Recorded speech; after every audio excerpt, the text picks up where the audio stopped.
Welcome to Chillin' 101. We hope this video helps. In this video, I will show how to replace Jeep Jk Radiator, only ways.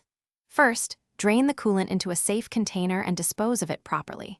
Remove the upper and lower radiator hoses, transmission cooler lines if present, and the fan shroud. Unbolt the radiator mounts and lift the radiator straight up to avoid damaging the condenser. Compare the new radiator to the old unit before installing, then reverse removal steps and refill coolant. Start by ensuring the coolant is fully drained and the engine is cold to avoid burns.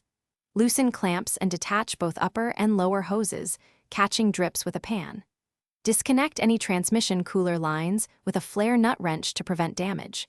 Remove the fan shroud and unplug the fan harness if applicable before unbolting the radiator mounts.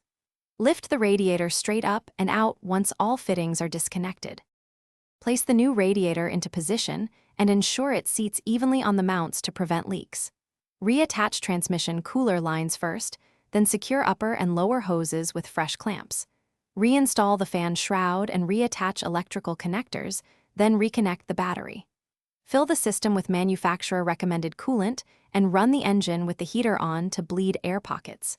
Check for leaks and reconfirm hose torque after test drive. Thanks for watching. Consider subscribing if we helped you.